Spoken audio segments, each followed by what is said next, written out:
Good morning everyone. आज हमें discuss करना था कॉम्प्रिहेंशन का सेक्शन। अराउंड 10 to 12 डाउट्स हैं इंक्लूडिंग 2 कॉम्प्रिहेंशंस, एक शायद असर्शन रीजन का और बाकी ऑब्जेक्टिव बेस्ड जितना भी है देख लेते हैं। ठीक है, एक एक करके। तो पहला क्वेश्चन तो यही है, पहला ही क्वेश्चन है। ठीक है, ये देखो, ये आपने कोनिक सेक्शन में भी किया होगा शायद ऐसा question. If P is a point on the curve and O is the origin, ठीक है, मान लो कोई भी कर्व है। अभी कर्व एग्जैक्ट बनाने की जरूरत नहीं है, पर क्वेश्चन समझने की जरूरत है। मान लो कोई कर्व ऐसी है, ठीक है, उस पे पॉइंट कौन सा है? P, और O क्या है? ओरिजिन। O क्या है? ओरिजिन। तो कह रहे हैं कि OP की मिनिमम वैल्यू और मैक्सिमम वैल्यू। मान लो ये P है तो डिस्टेंस कौन सा बनेगा? ये। अगर P ये हुआ तो डिस्टेंस बनेगा ये, अगर P हुआ तो डिस्टेंस बनेगा ये। तो अपने को तो क्या देखना है कि मिनिमम डिस्टेंस या मैक्सिमम डिस्टेंस कितना बन जाएगा इस कर्व के ऊपर। ठीक है, अब आप खुद सोचो कि ये कर्व है, जैसे ये एक पॉइंट ले लिया O, तो जो P पॉइंट होगा O से अगर ज्वाइन करूं तो एक स्ट्रेट लाइन जाएगी। अगर ये भी ज्वाइन करता हूँ, ये भी स्ट्रेट लाइन है। ठीक है, तो क्या ये डिस्टेंस R होगा जो हमें चाहिए? R की वैल्यू तो चाहिए अपने को, मिनिमम या मैक्सिमम। सही बात है, R की वैल्यू ही चाहिए हमें, मिनिमम या मैक्सिमम। तो मैं इसको पैरामीट्रिक फॉर्म जो हमने स्ट्रेट लाइन में पढ़ी थी, वो क्या पढ़ी थी? x minus 0 upon cos theta is equal to y minus 0 upon sine equals to r। ये सब होगा x minus 0 upon c is equal to y minus 0 upon s equal to r। तो c के साथ कौन आता है? थीटा, ये भी साइन थीटा है। ठीक है, तो x बेसिकली क्या हो जाएगा? r cos theta. तो वो थीटा पे डिपेंड करेगा, ये थीटा भी हो सकता है, ये थीटा भी डिपेंड हो सकता है। ठीक है, और r डिस्टेंस होगा। तो अगर मैं पैरामीट्रिक पॉइंट पे p के कोऑर्डिनेट मान सकता हूँ, क्या होंगे? x is equal to r cos theta और r साइन थीटा। तो वो वैल्यू मैं x की और y की यहाँ पे पुट कर देता हूँ और r की वैल्यू चेक कर लेता हूँ मिनिमम मैक्सिमम क्या आ सकती है। बताओ, कॉन्सेप्ट समझ आया? ऐसे जब लोग आप 11th में थे, एक पेपर में भी डाला था ऐसा क्वेश्चन और इसी तरीके से डिस्कस किया था। ठीक है, देखो सॉल्यूशन देखो, ये रहा क्वेश्चन। देखो, मैंने x को मान लिया, ये x1 तो 0 है, y1 भी 0 है, तो x क्या हो जाएगा? r cos थीटा, y क्या हो जाएगा? r sin theta. इस इक्वेशन में मैंने ये वैल्यू पुट कर दी, x की भी और y की भी। ठीक है, पुट करी तो ये चीज बन गई, ये पुट करने के बाद ये चीज बन गई 4 upon R square, 4 upon R square is equal to ये। अभी क्या हो गया? ये तो ट्रिग्नोमेट्रिक फंक्शन बन गया एक सामने वाला। अब देखो, आपको क्या चाहिए? r की मिनिमम वैल्यू चाहिए और r की मैक्सिमम वैल्यू चाहिए, और यहाँ पे ये थीटा थीटा है यहाँ पे। देखो, अब 4 upon R square, 4 upon R square is equal to, अगर मिनिमम किया, मतलब ये चीज है जो इसकी मिनिमम वैल्यू हुई, तो मतलब आर मैक्सिमम हुआ। इनवर्सली प्रोपोर्शनल है ना, अगर आर ज्यादा होगा तो ये आंसर कम आएगा, अगर आर कम आएगा तो ये चीज ज्यादा आएगी। तो अभी तो ट्रिग्नोमेट्री की आपको पता है रेंज, अंडर रूट ए स्क्वायर प्लस बी स्क्वायर। एक बार इसको क्या ले लोगे? -5, और एक बार ले लोगे 5। ठीक बात। अगर 5 लोगे तो क्या बनेगा? 11 बनेगा। अगर -5 लोगे तो क्या बनेगा? 1 बनेगा। तो उस हिसाब से हो जाएगा, कर लोगे, आर की वैल्यू आ जाएगी। नेक्स्ट क्वेश्चन है ये, question number 16। y is equal to fx be a equation of the parabola which is touched by the line y is equal to x at the point x equal to 1। अब इसने कोई parabola का जिक्र नहीं किया, बस इतना बता दिए y is equal to something है, मतलब y की पावर तो 1 होगी और x की पावर क्या होगी? 2 होगी। ऐसे वाला पैराबोला है।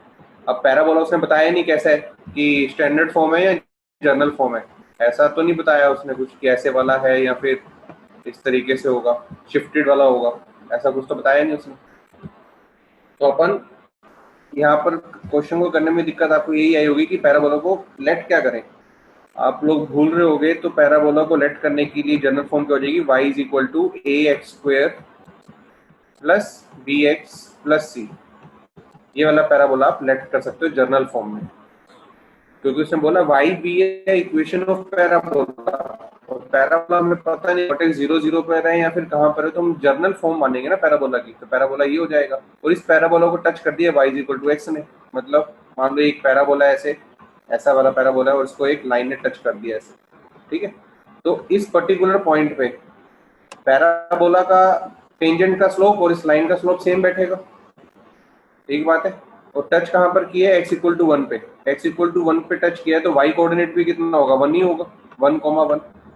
मतलब क्या हुआ, 1,1 पर पैराबोला का जो उस पॉइंट पे टेंजेंट का स्लोप आएगा वो इस लाइन के स्लोप के बराबर ही होना चाहिए, वो इस लाइन के स्लोप के बराबर ही होना चाहिए। लाइन का स्लोप कितना है, 1, लाइन का स्लोप कितना है, 1। तो इसका डेरिवेटिव करके आप स्लोप निकाल सकते हो, वो कितना आ जाएगा, 2ax प्लस b। इसमें क्या पुट कर दोगे, x को 1 पुट करोगे क्योंकि 1,1 पे चेक कर रहा है, कहाँ पे चेक हो रहा है, 1,1 पे चेक हो रहा है। 1,1 करोगे तो क्या आ जाएगा, 2a plus B. 2a plus B कितना होना चाहिए, 1 होना चाहिए। 2a प्लस बी की वैल्यू कितनी हो जानी चाहिए, 1। एक रिजल्ट तो ये आ जाएगा, 2a प्लस बी = 1। साथ में 1,1 इस इक्वेशन को भी सेटिस्फाई करेगा, 1,1 इस इक्वेशन को भी सेटिस्फाई करेगा ही करेगा, ठीक है। 1,1 इसको सेटिस्फाई करोगे तो क्या आ जाएगा, a plus B plus C = 1। y को भी 1 पुट करोगे, x को भी 1 पुट करोगे, एक रिजल्ट यहाँ से आ जाएगा। इतनी सी चीज कर लेंगे अपन। ये करने के बाद तो अब कुछ नहीं करना, ये जो रिजल्ट्स दे रखे हैं इनको प्रूव करना है आपको। बस x की जगह 0, मतलब आपका f(x) के अंदर जो आपके पास आ चुका हुआ है, और a प्लस बी प्लस सी का रिलेशन आ चुका हुआ है, a प्लस बी प्लस सी का रिलेशन आ चुका है जो कि कितना है, 1। और क्या आ चुका है, 2a प्लस बी = 1। ये दो रिलेशन आपके यूज हो जाएंगे इन सभी रिजल्ट्स को निकालने के लिए। नेक्स्ट क्वेश्चन है ये, क्वेश्चन नंबर 25। अब इसके अंदर क्या है, f(x) है जो अपना, वो चेक करना है कि म्यूचुअली इंक्रीजिंग है, कनकेव डाउनवर्ड्स है, उसका इनवर्स म्यूचुअली इंक्रीजिंग है कि नहीं है।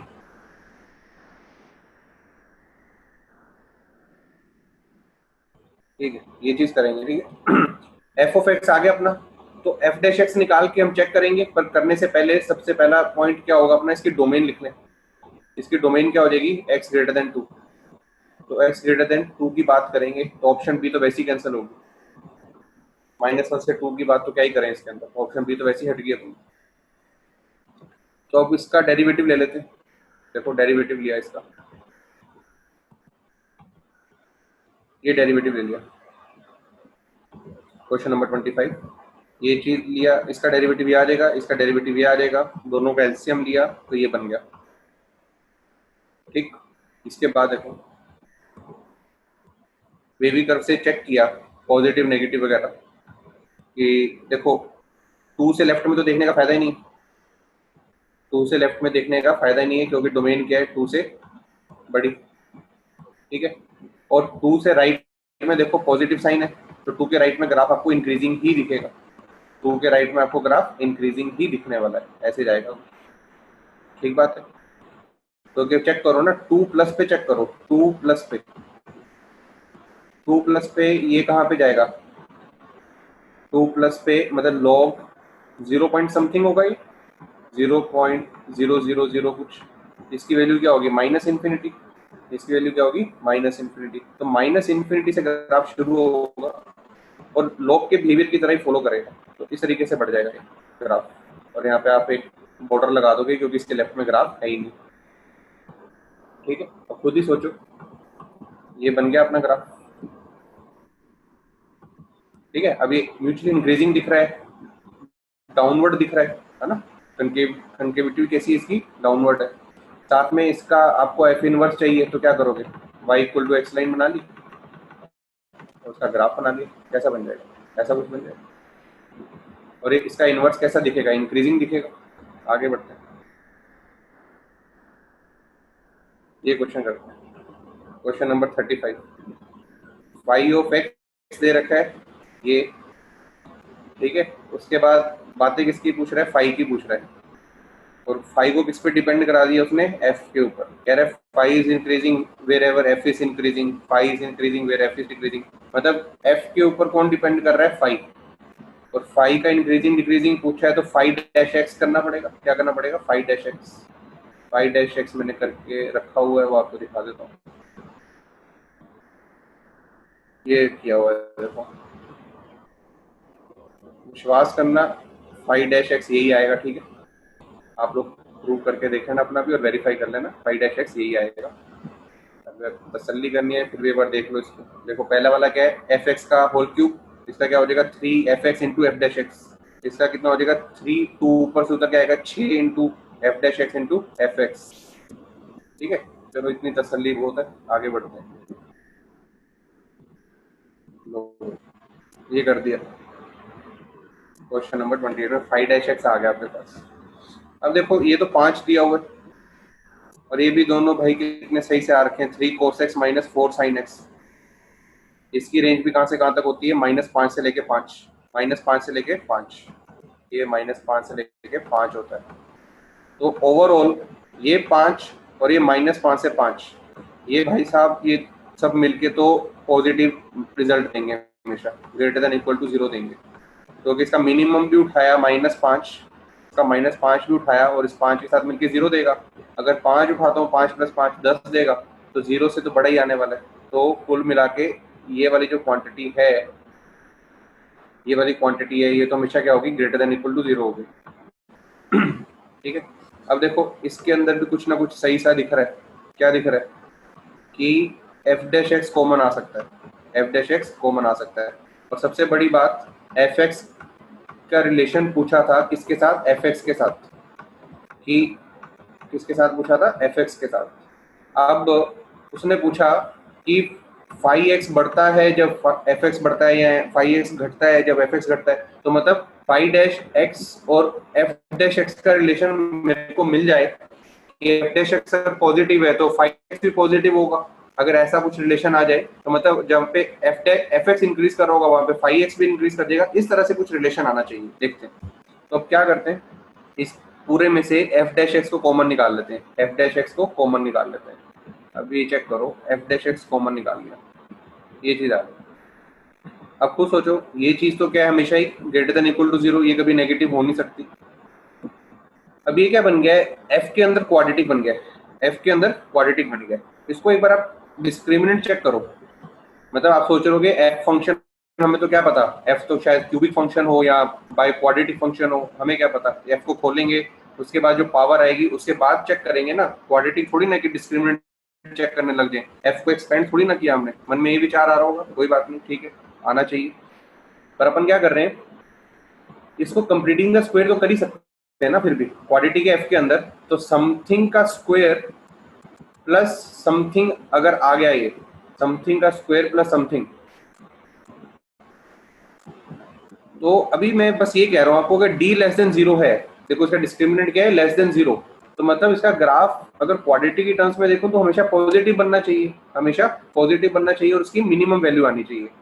और आप इसको ये भी कर सकते हो, आप इसका वही कंप्लीटिंग द स्क्वायर करने वाली प्रोसेस होती है कि adding the square of the half the coefficient of f को ऐड कर दो, सब्ट्रैक्ट कर दो, तो completing the square plus something ये बन जाएगा। करके देखो, इसको भी करना है तो कंप्लीटिंग द स्क्वायर कर लो। तो ये चीज है जो इसकी क्या आ जाएगी, ये तो हमेशा ग्रेटर देन इक्वल टू 0 होगी और यहाँ पे प्लस समथिंग कुछ आ जाएगा, वो प्लस समथिंग क्या आएगा, यहाँ पे 1 आएगा। इसको करके देख लेना आपको। ये क्वांटिटी हमेशा क्या आ रही है, पॉजिटिव आएगी। डिस्क्रिमिनेंट से ही पता चल रहा है कि डिस्क्रिमिनेंट लेस देन 0 और यहाँ पे 3 है, पॉजिटिव है, तो ग्राफ अपवर्ड बनेगा।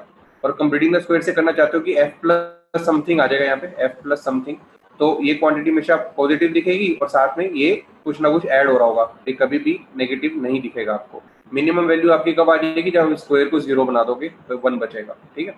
तो ये चीज हमेशा क्या आ चुकी है, पॉजिटिव आ चुकी है, ये हमेशा ग्रेटर देन इक्वल टू 0 है। तो पक्की बात है, अगर एफ डैश एक्स अगर ग्रेटर देन 0 हुआ तो पॉजिटिव इंटू पॉजिटिव, पॉजिटिव उसके अंदर 0 या 0 से बड़ा ऐड हुआ तो ओवरऑल क्या पॉजिटिव बना, तो एफ डैश एक्स ही पॉजिटिव। तो मतलब अगर एफ डैश एक्स अगर ग्रेटर देन 0 हुआ तो पक्की बात है फाइव डैश एक्स भी ग्रेटर देन 0 होगा, फाइव डैश एक्स भी ग्रेटर देन 0 हो जाएगा। तो whenever f(x) is increasing then phi x will also be an increasing function। इतनी बात क्लियर हुई। सेकंड थिंग, इसकी मिनिमम वैल्यू आप निकाल लो, इसकी मिनिमम वैल्यू देखो, ऐसा पैराबोला है ना तो वैल्यू बनेगी, तो इसकी मिनिमम वैल्यू शायद से 1 आ जाएगी, 1 आ जाएगी, ठीक है। और ये क्या चीज है देखो, ये चीज है, इसकी मिनिमम वैल्यू कितनी है -10, सॉरी 0 से लेके 10, 0 से लेके 10, ठीक है। तो ऑप्शन डी जो आपको दे रखा है, ऑप्शन डी, देखो अब इतनी बात भी पक्की क्लियर है। देखो अगर एफ डैश एक्स अगर नेगेटिव हुआ, एफ डैश एक्स अगर नेगेटिव हुआ, एफ डैश एक्स अगर नेगेटिव हुआ तो ये क्वांटिटी तो पॉजिटिव है। अब नेगेटिव इंटू पॉजिटिव कितना नेगेटिव दे रहा है और इससे बड़ा दे रहा है या छोटा दे रहा है वो तो हमें पता नहीं है। ओवरऑल तो कभी भी पॉजिटिव या नेगेटिव आ ही सकता है, कभी कभी पॉजिटिव आ सकता है, कभी कभी नेगेटिव आ सकता है, क्योंकि फाइव डैश एक्स अगर नेगेटिव हुआ और ये चीज पॉजिटिव है तो नेगेटिव इंटू पॉजिटिव कितना हो जाएगा, नेगेटिव हो जाएगा। और राइट साइड वाला कितना पॉजिटिव है या कितना नेगेटिव है, ये वाली क्वांटिटी कितनी पॉजिटिव है कितनी नेगेटिव है, उसी के हिसाब से बताएंगे ओवरऑल पॉजिटिव है या नेगेटिव है, उसी के हिसाब से बताएंगे ओवरऑल पॉजिटिव है या नेगेटिव है। तो हम इस वाली ऑप्शन पे कमेंट नहीं कर सकते, इस वाली ये वाली सी ऑप्शन पे कि five is decreasing when ever F is decreasing, वो तो डिपेंड कर देगा एफ डैश एक्स के अमाउंट के ऊपर कि एफ डैश एक्स कितना ओवरऑल नेगेटिव करके दे रहा है चीज को। पर फाइव डैश एक्स अगर -11 होगा तो पक्की बात है फाइव डिक्रीजिंग होगा। क्यों, वो अभी हमने डिस्कस किया। कैसे, ये कितना है 0 से लेके 10, और मैं बोल रहा हूँ इसकी मिनिमम वैल्यू कितनी आएगी, 1 आएगी।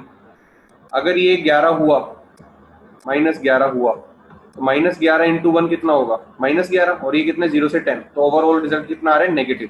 तो फाइव डैश एक्स कितना आएगा, नेगेटिव। तो अगर ये नेगेटिव आ गया तो पक्की बात है कि whenever f dash x is -11 then f dash x value is negative, so f dash x will be decreasing function, 5x will be decreasing function। बताओ समझ आई बात।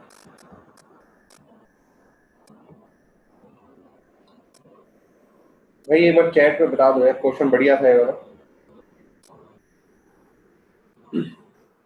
तो आप लोग इसको ना कंप्लीटिंग द स्क्वायर कर लेना एक बार, उसके हिसाब से सोचते रहना, ठीक है। क्वाड्रेटिक के हिसाब से भी सोच सकते हो, क्योंकि क्वाड्रेटिक के हिसाब से इसलिए क्योंकि सर कंप्लीटिंग द स्क्वायर हो सकता है ना, कंप्लीटिंग द स्क्वायर हो सकता है, ठीक। Next question, next question. भाई मैंने सारे क्वेश्चन नहीं उठाए हैं, कुछ क्वेश्चन आप लोगों ने मेरे को वो वाले भी भेज दिए जो कि आप लोगों से हो जाने चाहिए। उसके ना होने का कारण ये है कि आपने शायद मेन सब्जेक्टिव में एडवांस सब्जेक्टिव अच्छे से नहीं लगाया, या क्लास में जितनी असाइनमेंट कराई है वो अच्छे से नहीं लगाई, क्योंकि असाइनमेंट वाले ही कुछ क्वेश्चन हैं जो आप लोगों ने भेजे हैं। जैसे मैं बताता हूँ कौन से क्वेश्चन भेजे हैं मेरे को। वो क्वेश्चन अगर अभी अटक रहे हैं तो इसका मतलब वो आपने सही से लगाई नहीं असाइनमेंट। जैसे ये वाला क्वेश्चन भेजा है मेरे को किसी ने, और फिर ये वाला 15 भी भेजा हुआ है मेरे पे, ठीक है, ये 14 भी भेजा है। ये क्वेश्चन मुझे नहीं लगता मुझे अब कराने चाहिए। अगर आपने पहले मेंस ऑब्जेक्टिव एडवांस ऑब्जेक्टिव भी अटेंड कर लिया है, डिस्कशन क्लास की असाइनमेंट भी लगा ली है, क्लास सारी सुनी है, क्योंकि बहुत बार डिस्कस हो चुके हैं, तो इसको डिस्कस करना भी तो टाइम वेस्ट हो जाएगा, ठीक है। क्योंकि इंडिविजुअल व्हाट्सएप पे पूछ लेना इसको, अगर फिर भी पूछना है, कॉन्सेप्चुअल दिक्कत रहेगी है किसी कॉन्सेप्ट में तो अलग इंडिविजुअल लेवल पे। जैसे क्वेश्चन नंबर 6 भी पूछा है मेरे से किसी ने, ये क्वेश्चन आप लोग अभी कर सकते हो, खुद से ट्राई करो, रिवाइज करो पुराने कॉन्सेप्ट्स। अच्छा और बताता हूँ कौन से पूछे हैं क्वेश्चन। ये पूछा है क्वेश्चन नंबर 10 पूछा है। अभी ऑर्थोगोनैलिटी की कंडीशन लगानी है साफ साफ, इसमें क्या ही सिखाऊं, ठीक है ना। तो अपन वही वाला क्वेश्चन डिस्कस कर रहे हैं अभी जिसकी जरूरत है, जो कि खुद नहीं सोचा जा सकता। बाकी आप लोग रिवाइज करो बढ़िया से। नेक्स्ट इज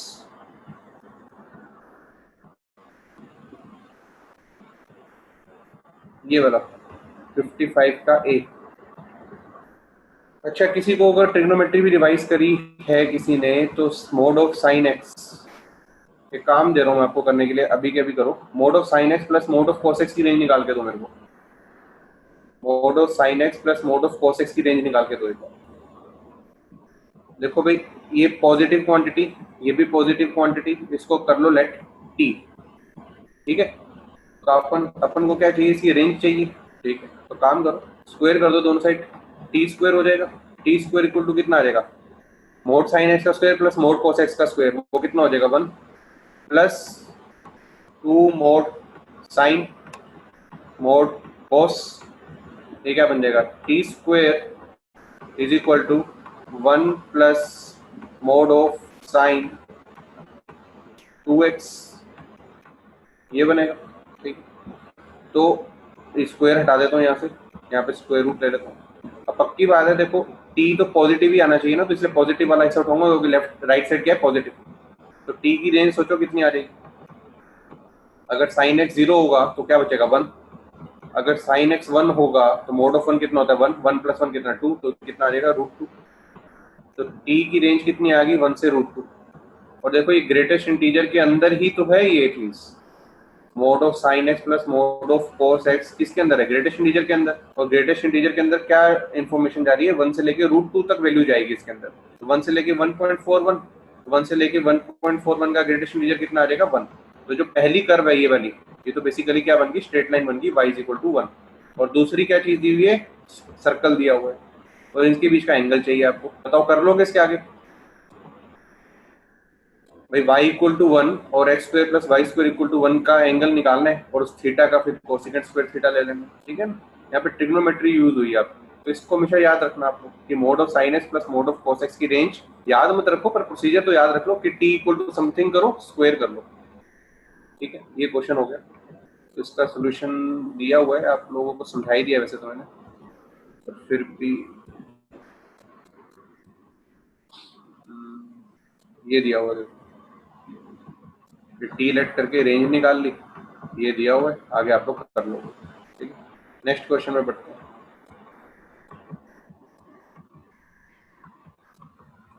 नेक्स्ट शायद, हाँ ये वाला क्वेश्चन, ये ऑप्शन, ये बी वाला डाउट भेजा था आप लोगों ने। इसके अंदर कह रहे हैं कि बताओ एलएमवीटी या रोल्स थ्योरम कहाँ पे एप्लीकेबल है, कहाँ पे एप्लीकेबल नहीं है। तो देखो 1 से लेके 2, 3 से लेके 2, ठीक है। एल एन एक्स है जो, एल एन एक्स का बिहेवियर कहाँ पे चेंज होता है, 1 पे चेंज होता है, पॉजिटिव से नेगेटिव ये 1 पे बदल जाता है, ठीक है ना।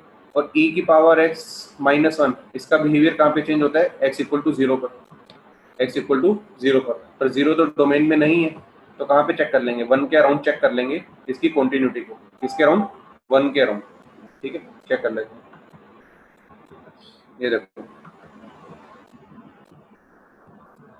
अब खुद सोचना इसके बारे में, ठीक है। ये 1 पे इसको चेक करो, e की पावर x -1 का ग्राफ बना लो और ln x का ग्राफ बना लो।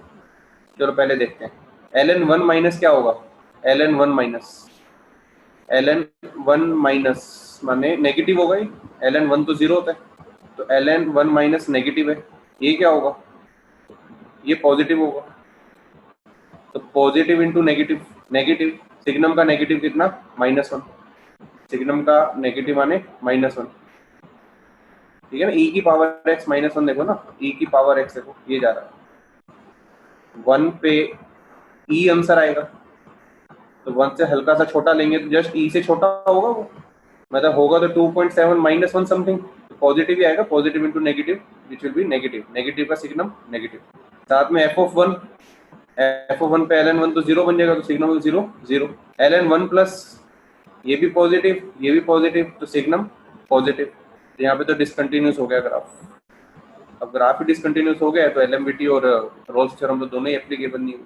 भाई जिसने डाउट पूछा था वो रिप्लाई कर दे एटलीस्ट, ठीक है।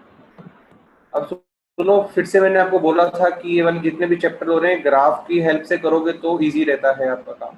आपने एल एन एक्स का ग्राफ बना दिया, एक्सपोनेंशियल का ग्राफ बना दिया, अब ऑब्जर्व करते रहो चीजों, इजी हो जाएगा सोचना, ठीक है। नेक्स्ट क्वेश्चन, नेक्स्ट इज ये वाला, ये अगर किसी ने सिंगेज लगाई थी सर्कल चैप्टर की तो उससे हो जाता है ये वाला।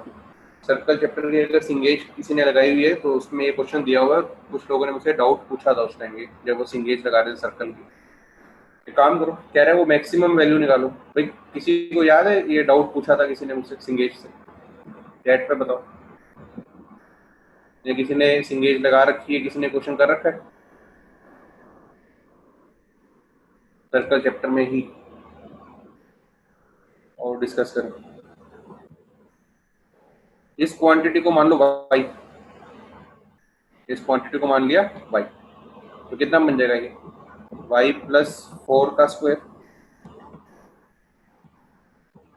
प्लस x - 5 का होल स्क्वायर, ठीक है। तो ये तो बेसिकली बन गया एक डिस्टेंस फॉर्मूला। क्या बन गया? Distance formula. इस चीज को मैंने y मान लिया ना, तो डिस्टेंस किस पॉइंट से देखा जा रहा है? -4,5 से, -4,5 से। ठीक है भाई, डिस्टेंस फॉर्मूले का स्क्वायर आ गया ये। तो मतलब अब ध्यान से सुनो, इस चीज को मैंने y मान लिया, तो y is equal to square root है समथिंग, तो स्क्वायर कर दो दोनों तरफ, ये भी एक सर्कल बन जाएगा। एक काम करो, इसको y मानो, स्क्वायर करो, y इक्वल टू रूट है ना जो, ये अलग से इक्वेशन बना लो, स्क्वायर बना लो इसका एक, करो अभी। ये बन जाएगा y square plus x square -4x plus 3 equal to 0। ये स्क्वायर बनेगा, सॉरी सर्कल बनेगा। देखते हैं, ये था, इस क्वांटिटी को मैंने y मान लिया, स्क्वायर किया तो ये सर्कल बन गया। ठीक है, मतलब ये वाली जो इक्वेशन आई है ये एक सर्कल बन गया जिसका सेंटर कितना है? 0,2, 0,2। और इसके ऊपर ये पॉइंट्स हैं xy, ये पॉइंट है xy। ठीक है, और जैसे ही देखो ये y है ना, ठीक है, और ये x है। अब क्या करना है, ये तो सर्कल बन गया मेरा ये वाला, उसके बाद क्या हो रहा है, और ये अलग से एक सर्कल ये अलग से डिस्टेंस फॉर्मूला बन रहा है, y प्लस 4 का होल स्क्वायर, और 4 ये पॉइंट है जो -4,5, -4,5 यहाँ पर कहीं होगा, -4,5 पॉइंट, सॉरी y -4x5 है, यहाँ पर आएगा 5,-4, ये पॉइंट आ गया। तो बेसिकली जो डिस्टेंस फॉर्मूला बना आपका, y प्लस 4 का होल स्क्वायर प्लस x -5 का होल स्क्वायर, इसके अंदर y और x कहाँ से आ रहे हैं? y और x इस सर्कल के पॉइंट से, इस सर्कल के पॉइंट से नहीं बने, क्योंकि तो सर्कल बनाया। ठीक है, और ये डिस्टेंस फॉर्मूला, मतलब इस पर्टिकुलर पॉइंट से इस सर्कल के ऊपर एक डिस्टेंस चाहिए जो कि क्या हो जाए? मैक्सिमम पूछा, क्या पूछा क्वेश्चन? पूछा मैक्सिमम वैल्यू पूछी है, मैक्सिमम वैल्यू पूछी गई है, तो ये सब करना है। तो इस पर्टिकुलर पॉइंट से इस सर्कल के ऊपर डिस्टेंस मैक्सिमाइज करना है। बात आई समझ? यस तो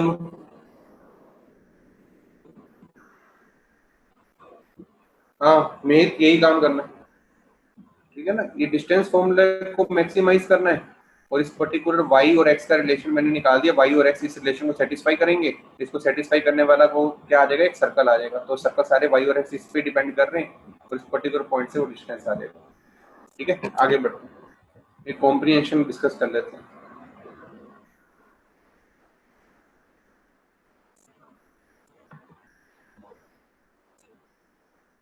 हाँ मेहनत ऊपर वाला बनेगा, कॉम्प्रिहेंशन 1। देखो देखो, ये क्वेश्चन सबसे इजी क्वेश्चन है। ठीक है, ये सबसे इजी क्वेश्चन है, पर है लेंथी। लेंथी मतलब चीजें बहुत सारी करनी है। क्या कह रहा है? देखो, एक फंक्शन दे रखा है a of t such that उस फंक्शन का डेरिवेटिव है जो वो कितना आएगा? 2 फॉर ऑल t। ठीक है, मतलब क्या कह रहा है? d of a by D T कितना आ गया? 2 आ गया, हमेशा कांस्टेंट आ गया। ठीक है, और साथ में एक इनिशियल कंडीशन दे दी कि t को 0 पुट करते हैं तो a भी 0 आता है। एक इनिशियल कंडीशन ये दे दी कि t 0 पुट करने पे a 0 आएगा। इतनी सी चीज क्लियर होगी, तो अपनी इंफॉर्मेशन आ गई क्या? dA by D T is equal to 2, और साथ में जब t 0 है, t 0 है तो a भी 0 होगा, a भी 0 होगा, t इक्वल टू 0 है तो a भी 0 होगा। अच्छा, यहाँ पे इंटीग्रेशन यूज की जा सकती है, बताओ a फंक्शन निकाला जा सकता है। देखो, इसको इंटीग्रेट कर दो, इंटीग्रेशन का कांस्टेंट आएगा, उसमें इनिशियल कंडीशन डाल देना तो a फंक्शन आ जाएगा। ये सुनो, a ऑफ t आ सकता है कि नहीं आ सकता? इस dt को राइट साइड में ले जाओ, इंटीग्रेशन कर दो, तो a कितना आ जाएगा? a is equal to 2t plus C, 2t plus C. t को 0 पुट करो, a को 0 पुट करो, c 0 आ जाएगा, तो at कितना आ जाएगा? 2t। इतनी बात समझ आई कि at जो फंक्शन है वो आ गया 2t, at जो फंक्शन आ गया वो कितना आ गया? 2t आ गया। ठीक है, तो मतलब ये जो पहली दो लाइनें दे रखी थी इनका काम तो हमने खत्म कर दिया, इसकी अब कोई जरूरत नहीं अपने को, हमने a ऑफ t निकाल दिया। उसके बाद further y is equal to M T X T plus C T, ये दे रखी है टेंजेंट, टेंजेंट का स्लोप भी t पे डिपेंड करता है, और उसका y इंटरसेप्ट भी t पे डिपेंड करता है। mt और ct दोनों t पे डिपेंड करते हैं। और टेंजेंट दे रखी है इस इक्वेशन के ऊपर, और किस पॉइंट पे, जिसका x 0 है, एब्सिसा 0 है और y कोऑर्डिनेट हमें नहीं पता। इतनी इन्फॉर्मेशन दे रखी है। अब एक काम करते हैं, देखो ये कर्व दे रखी है, एक काम करो, ए फंक्शन हमने निकाल दिया 2t का, ए फंक्शन हमने निकाल दिया 2t का, ए की जगह 2t वगैरह रख सकते हो यहाँ पे, तो सारी चीज किसमें आ जाएगी, टी के अंदर आ जाएगी, एक्स और टी के अंदर, ए तो गायब कर देंगे, ठीक है ना, क्योंकि यहाँ पे बातें किसकी हो रही है, टी की बातें हो रही है, एम ऑफ टी की और सी ऑफ टी की, ए का कोई लेना देना नहीं है अपने को किसका लेना देना है, सिर्फ टी का। इतनी बात क्लियर होगी। अब देखो, if the rate of change of distance of the vertex of this, अब ये कह रहा है इसका वर्टेक्स निकालो, उसका रेट ऑफ चेंज निकालो ओरिजिन के साथ, ठीक है, इसका वर्टेक्स निकालना मतलब, अब ध्यान से देखो, ये है तो क्या, ये पैराबोला है, यहाँ पे y है, यहाँ पे x स्क्वायर है, ये पैराबोला है, इसको स्क्वायर इक्वल टू लीनियर बना लो, स्क्वायर इनटू लीनियर, तो पैराबोला बन जाएगा, तो वर्टेक्स निकल आएगा। वर्टेक्स निकल आएगा तो क्या करोगे, उसका ओरिजिन से डिस्टेंस निकालोगे, उस वर्टेक्स का डिस्टेंस निकालोगे ओरिजिन से, और वो डिस्टेंस को क्या कर दोगे आप, वो निकालोगे डिस्टेंस, रेट ऑफ चेंज निकालोगे उसका, फिर डिस्टेंस का, उसमें बोल रहे हैं rate of change of distance of vertex, तो वर्टेक्स से ओरिजिन का डिस्टेंस निकालो, उसका रेट ऑफ चेंज निकाल दो, मतलब डिस्टेंस का डेरिवेटिव निकाल लो विद रिस्पेक्ट टू टी। ये करना है क्वेश्चन में। बताओ बात समझ आई? ये y दे रखा है, इसको पैराबोला की फॉर्म में कन्वर्ट कर लो, वर्टेक्स निकालो, वर्टेक्स का डिस्टेंस ओरिजिन से निकालो, तो डिस्टेंस आ जाएगा इन टर्म्स टी, उसका derivative with respect to T कर लोगे। लो मैंने करके दिखाया हुआ, मैं आपको बताया था। ये मेरा ए टू टी आ गया था, मैंने y की इक्वेशन में पुट कर दिया इसको, तो इसको देखो ये क्या बन जाएगा, ये वाली चीज बन जाएगी x माइनस 2t का होल स्क्वायर, 2t को लेफ्ट में ले जाऊंगा तो y माइनस 2t, ये क्वांटिटी बन गई। वर्टेक्स आ गया 2t, 2t, तो 2t, 2t का डिस्टेंस निकाल लेंगे ओरिजिन से, ओरिजिन से अगर डिस्टेंस निकाला तो देखो कितना आता है,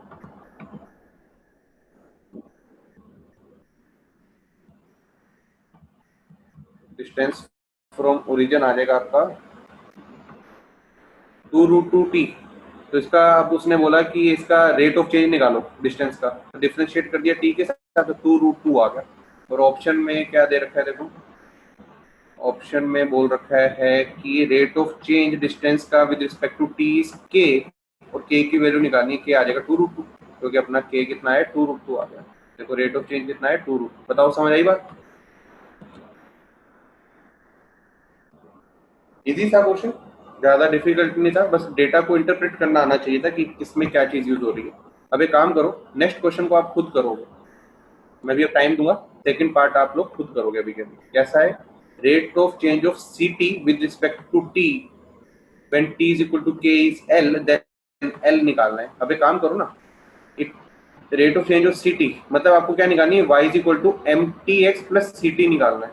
तो मैं पहले निकलवा देता हूँ आपको, टेंजेंट की इक्वेशन निकाल देता हूँ, उसके बाद आप ये करना, रुक जाओ 2 मिनट अभी आप लोग, पहले मैं टेंजेंट की इक्वेशन निकाल देता हूँ। तो अब अपने को क्या करना है, y is equal to M T X plus C T, अपने को टेंजेंट की इक्वेशन निकालनी है। टेंजेंट की इक्वेशन निकालनी है किस पॉइंट पे निकालनी है, जिसका एक्स कोऑर्डिनेट 0 है, एक्स कोऑर्डिनेट 0 है। अब टेंजेंट की इक्वेशन निकालनी है जहां पर एक्स इक्वल टू 0 है, ठीक बात है। अब क्या करना है मुझे, तो x इक्वल टू 0 पे इस कर्व पे मुझे स्लोप चाहिए होगा, बेसिकली क्या चाहिए होगा, dy बाई dx चाहिए होगा, dy बाई dx, और इसमें कहाँ पे चाहिए, जिसका x कोऑर्डिनेट 0 है, x कोऑर्डिनेट 0 है, तो मैं इसका dy बाई dx निकाल लेता हूँ। देखो dy बाई dx मैंने निकाला होगा, निकाल लें। तो इस कर्व का dy बाई dx आप खुद ही सोचो क्या आएगा, इस इक्वेशन का dy बाई dx करोगे तो ये कितना दे देगा, 2x दे देगा, ये कितना दे देगा, -40 दे देगा, और ये कितना हो जाएगा, 0 हो जाएगा।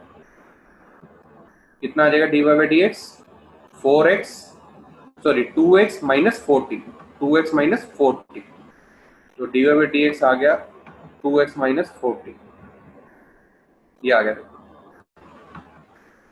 2x माइनस 40, ठीक है। अब हमें इसका क्या चाहिए, स्लोप चाहिए, स्लोप करने के लिए x इक्वल टू 0 पुट करना है, कर दिया, तो -40 आ गया, -40 आ गया, तो ये तो स्लोप आ गया। अब टेंजेंट की इक्वेशन चाहिए, स्लोप आ गया, एक पर्टिकुलर पॉइंट भी तो चाहिए, एक पर्टिकुलर पॉइंट भी चाहिए। पॉइंट अगर मैं निकालूं तो कैसे निकालूंगा, इसी में निकाल लूंगा। देखो x इक्वल टू 0 पुट करूंगा इस इक्वेशन में तो y मिलेगा मेरे को, x को 0 पुट करूंगा तो y नहीं लगा। देखो ये कर्व थी, तो ये पॉइंट मान लो 0,0, यहाँ पे हमने स्लोप तो निकाल दिया, स्लोप कितना आ गया -40। अब इस पर्टिकुलर पॉइंट का x कोऑर्डिनेट कितना है 0, इस कर्व के अंदर ही x को 0 पुट करूंगा तो y कोऑर्डिनेट आ जाएगा ना मेरा, x को 0 पुट करूंगा तो y कोऑर्डिनेट कितना आ जाएगा 4t + 2t, y कोऑर्डिनेट आ गया 4t² + 2t। तो मेरा y कोऑर्डिनेट आ गया और ये मेरा स्लोप आ गया। तो इस पर्टिकुलर पॉइंट पे मैं टेंजेंट की इक्वेशन लिख सकता हूँ जो सारी की सारी t की टर्म्स में आ जाएगी। वो जोन सी भी इक्वेशन आई, ये देखो क्या आ गई, ये आ गई, ये इक्वेशन बन गई मेरी। ये पर्टिकुलर पॉइंट पे मैंने वो लगा दिया, y - y1 = m × x - x1 point slope form, ये लगा दी। तो मेरी आ गई इक्वेशन ऑफ टेंजेंट। अब इसको किससे कंपेयर करना है, y = m(t) x + c(t) से, जिसकी हेल्प से आपको क्या मिल जाएगा c(t) कितना आ जाएगा, ये आ जाएगा, और m(t) कितना आ जाएगा -40। इतनी चीज आ गई, ये तो टेंजेंट की इक्वेशन निकाल दी मैंने। आगे तो खत्म कहानी, आगे कुछ बचा ही नहीं, सारा हो गया। तो कर लो भाई, दोनों पार्ट के आंसर निकालो फटाफट। बढ़िया अनन्या, हो गया। तो मेरे को तो m(t) चाहिए था और c(t) निकाला था, पार्ट बचा ही नहीं कुछ।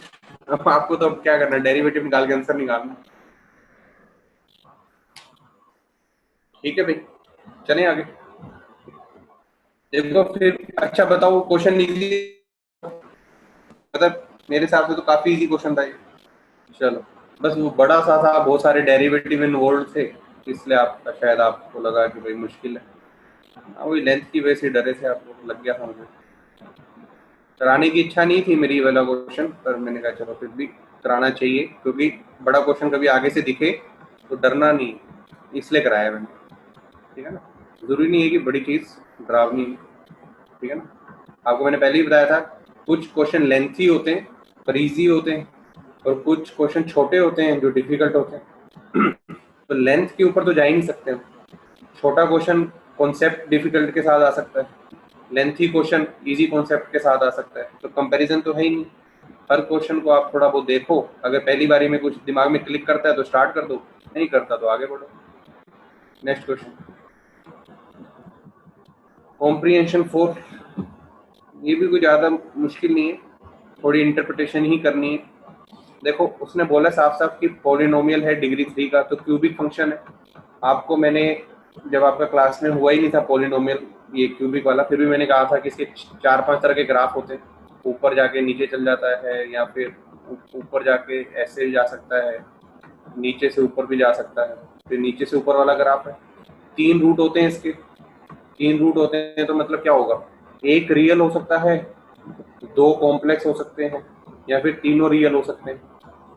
अब इसका देखो, एक रूट तो ये दिख रहा है, एक रूट ये दिख रहा है, तो 2 तो रियल दिख रहे हैं, तो पक्की बात है 3 रियल होंगे। एक कॉम्प्लेक्स तो अकेला एग्जिस्ट करता नहीं है, तो तीनों ही रूट क्या होंगे, रियल होंगे। तो बताओ 3 रूट रियल है तो कैसे हो सकते हैं, इधर ही हो सकते हैं वो क्वाड्रेटिक वाले पोर्शन के अंदर। यहाँ पे इधर 2 रूट होंगे -2 के ऊपर, एक रूट यहाँ पर होगा, क्योंकि ये तो एक ही जगह कट करके जा रहा है, और यहाँ पे 2 रूट का हो सकता है ना, क्वाड्रेटिक में जो ये वाला केस बनता है ऐसे, तो ये 2 के कोरस्पॉन्डिंग होता है। बात आ रही है समझ, ये सुनो।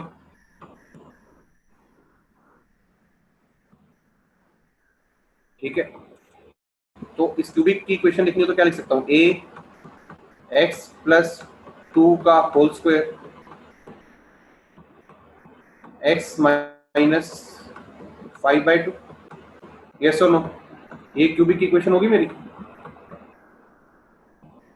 बताओ भाई, क्यूबिक की इक्वेशन यही बनेगी। अब इस ए, वो कह रहे हैं कि ये कैसे, प्लीज रिपीट दिस। क्यूबिक है ना भाई, क्यूबिक है, तो 3 रूट्स होंगे, एक रूट 5/2 पे दिया हुआ है, 2 रूट यहाँ पर आएंगे। ठीक है ना भाई, एक कॉम्प्लेक्स रूट थोड़ी ना एग्जिस्ट करेगा,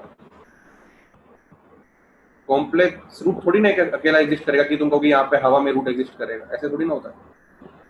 तो 2 रूट यहाँ पर, एक रूट यहाँ पे, तो ये लिख दिया। अब ए की वैल्यू निकालनी है, ए की वैल्यू कैसे निकलेगी, ये इनिशियल कंडीशन यूज करो यहाँ पे, ये क्या है 0,5, 0,5, ये y दिया हुआ, तो इसमें 0,5 पुट कर दो, x को 0 y को 5, तो a की वैल्यू आ जाएगी। यस और नो?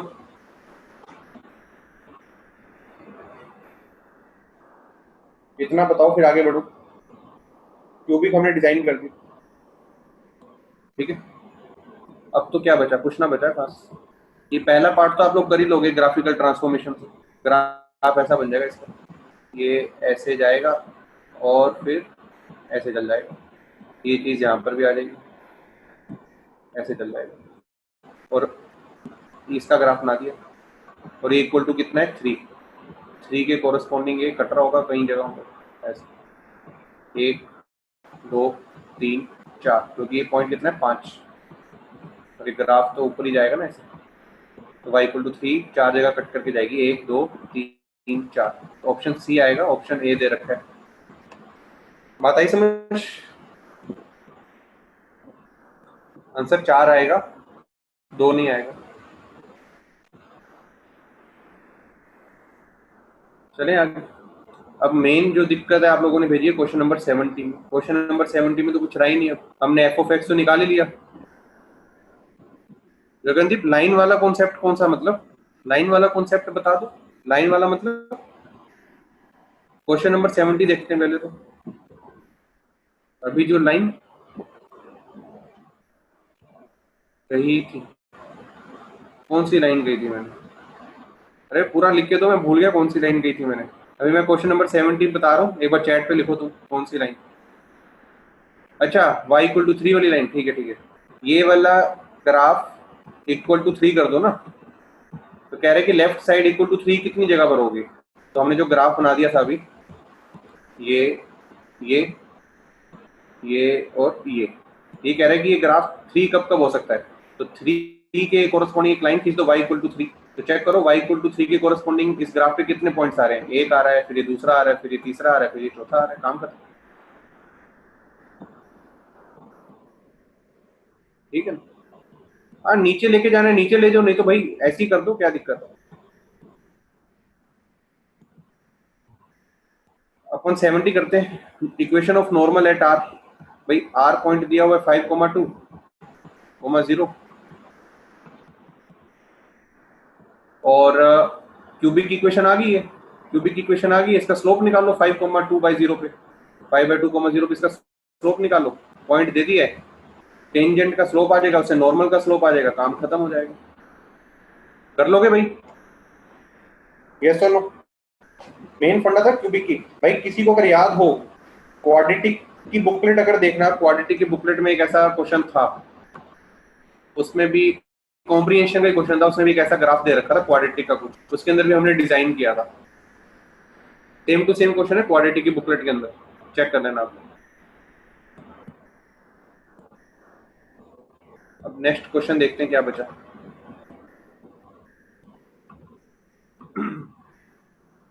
71 आप लोग कर लेना खुद से।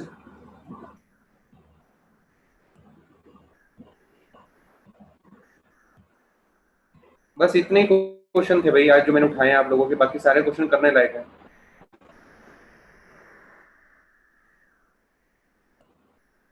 भाई मैं क्या बोल रहा हूँ कि इतने ही क्वेश्चन मैंने उठाए, बाकी नहीं उठाए। उसका रीजन, वो आप लोग दिमाग लगाओ, कोई खुद करो। अगर मैं ही करा दूंगा वो क्वेश्चन आपके खत्म हो जाएंगे, आपके पास करने को कुछ बचेगा नहीं, क्योंकि वो इजी क्वेश्चन है, ठीक है ना। दिमाग लगाए जा सकते हैं। मैंने वो वाले क्वेश्चन उठाए जो कि हाँ एक्चुअल में डिस्कस करने लायक थे। एक दो रह गए हैं शायद, तो फिर भी मैं चाहता हूँ लगा लो दिमाग। जैसे क्वेश्चन नंबर 45 है, ये आप लोग मुझे भेज रहे हो करने के लिए, पर मैं चाहता हूँ ये खुद करो आप लोग। डेरिवेटिव बेस्ड क्वेश्चन है सारा, ये मैं क्यों कराऊँ,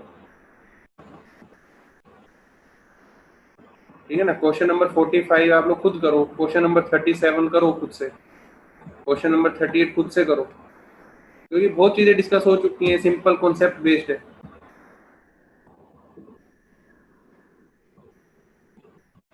हाँ तभी तो कह रहा हूँ डेरिवेटिव लो भाई, इसका दिमाग लगाओ ना। डेरिवेटिव का एमओडी पूरा कंप्लीट किया ना हमने, तो डेरिवेटिव वगैरह लो, दिमाग लगाओ। करने लायक क्वेश्चन है, मैं फिर बोल रहा हूँ लेंथी क्वेश्चन है, इजी क्वेश्चन है, पर खुद करोगे तो मजा आएगा। सिमिलरली क्वेश्चन नंबर 37, 38 और जो शुरू के मैंने कुछ क्वेश्चंस बताए आपको, जो मुझे दे रखे हैं करने के लिए आप लोगों ने, ये सारे क्वेश्चन, ये एंगल निकालने वाले, ऑर्थोगोनल, ये इंक्रीजिंग है या डिक्रीजिंग है, ये equation of tangent parallel to, ये असाइनमेंट के क्वेश्चन है सारे आपके, ये आप लोग खुद करोगे ना यार ये वाले। अब देखो क्वेश्चन नंबर 16 थोड़ा अलग था, मैंने करा दिया। अब ये ऑर्थोगोनल कह रहे करने के लिए, ये थोड़ी ना बताऊंगा मैं कि ऑर्थोगोनल कैसे होगा, ये आप लोग खुद मेहनत करो यार। करने को तो मैं सारे सोल्यूशन प्रोवाइड कर दूँ, पीडीएफ बना के सोल्यूशन ही दे दूँ, फायदा क्या होगा? कोई फायदा नहीं होगा, सीखोगे नहीं। हाँ जी, अब आपका बात सुनो, अब करना क्या है देखो, अब तो है कल टेस्ट, कल टेस्ट की तैयारी कर लो बढ़िया, आज के दिन तो बढ़िया से कर लो तैयारी। अब क्लास होगी कब मेरी? ट्यूसडे को। आज क्लास है, अब मेरी क्लास है ट्यूसडे को। अब ट्यूसडे को काम देखो क्या दे रहा हूँ मैं आपको करने को। देखो जहाँ तक मुझे लगता है मेंस ऑब्जेक्टिव के जो बचा कुचा सामान था, वो क्यूबिक इक्वेशन थी, वो आप लोग खुद कर लोगे। अभी 2D 3D वाले क्वेश्चन अभी आपके अभी भी नहीं हुए, ज्योमेट्री वाले। एक बार चैट बताना 2D 3D वाला कॉन्सेप्ट हो चुका है क्या, मैक्सिमाइज करना ज्योमेट्री वाले को? अभी नहीं हुआ ना? तो भाई वो मेंस ऑब्जेक्टिव एडवांस ऑब्जेक्टिव के अंदर ज्यादातर वही क्वेश्चन बचे हैं, क्यूबिक वाले बचे हैं। क्यूबिक वाले तो आप खुद ही निपटा लोगे, ठीक है। और वो फिगर वाले क्वेश्चन अभी मत करना, तो क्यूबिक वाले निपटा लो। मेरे को नहीं लगता उसमें कोई डाउट आना चाहिए, अगर फिर भी आता तो भेज देना, कोई दिक्कत नहीं है। और वो फिगर वाले क्वेश्चन मत करो अभी, रेक्टेंगल, स्क्वायर, कौन, ये सब वो मत करो अभी जब तक हुआ नहीं है। सिमिलरली एडवांस ऑब्जेक्टिव में भी वही बचा हुआ है, कॉम्प्रिहेंशन में भी अगर कोई बचा तो वही बचा होगा। तो ये तो हम अभी हैंडल कर नहीं सकते क्योंकि वो कॉन्सेप्ट नहीं हुआ। मेंस प्रीवियस ईयर हमारा डिस्कस हो चुका है, तो एक काम करो, ट्यूसडे को बेसिकली पहले तो पेपर डिस्कस करूंगा, आधा घंटा 40 मिनट तो उसी में चल जाएगा। बचे हुए 20 मिनट हैं, जो बचे हुए 20 मिनट के अंदर एक काम करो आप लोग, एडवांस प्रीवियस ईयर में अभी कहना नहीं चाहता कि करो, क्यूबिक वही कर लो, चलो मेंस ऑब्जेक्टिव, एडवांस ऑब्जेक्टिव और कॉम्प्रिहेंशन को ही दोबारा लगा लेना। इसके अंदर बस वो 2D 3D वाले क्वेश्चन छोड़ के बाकी जो क्वेश्चन है, जैसे ये वाले क्वेश्चन जिनमें आपको अभी भी दिक्कत आ रही है, जो मैं कह रहा हूँ खुद करो, इनमें कोई दिक्कत फंसी होगी तो मुझे फिर से दे देना, इतना निपटा लो। Mains previous year, advance objective, mains objective, comprehension, इसके अंदर ज्योमेट्री वाले क्वेश्चन को छोड़ के बाकी सारा कुछ है जो वो निपटाओ। उसका डाउट मेरे को भेज देना, 20 मिनट के अंदर जो से मेरे को अच्छे लगेंगे वो मैं फिर से करा दूंगा, ठीक है। और बाकी पेपर डिस्कस करेंगे। और फिर जो नेक्स्ट सैटरडे को क्लास होगी, सैटरडे तक आपका वो 2D 3D फिगर सब निपट चुका होगा। तो सैटरडे को हम फिर क्या करेंगे, एडवांस प्रीवियस ईयर की डिस्कशन करेंगे, एडवांस प्रीवियस ईयर की डिस्कशन करेंगे। और वो 2D 3D वाले जो आपके क्वेश्चन रह जाएंगे ना, मेंस ऑब्जेक्टिव, एडवांस ऑब्जेक्टिव, क्योंकि ज्यादा दिक्कत आएगी नहीं, वो इजी होते हैं क्वेश्चन। तो ये सब कुछ डिस्कस करेंगे सैटरडे को। बेसिकली सैटरडे को मैं अपना बुकलेट कंप्लीट कर दूंगा अपने एंड पे। क्लियर है भाई? बात समझ आ गई कैसे करना है आगे कंटिन्यू में? अपनी बुकलेट बिल्कुल जितनी थ्योरी हो रही है उसके साथ बराबर चल रही है, बिल्कुल बराबर चल रहे हैं। जैसे 11th में साथ से चलती थी वैसी चल रही है। ज्यादा एडवांस प्रीवियस ईयर सैटरडे को हो जाएगा, डिस्कस सैटरडे को डिस्कस करेंगे, ठीक है। तो अभी आपकी बाकी डाउट क्लास होंगी, तो आप लोग अब ब्रेक ले लो। मेरी तरफ से आज का सेशन एंड हो रहा है।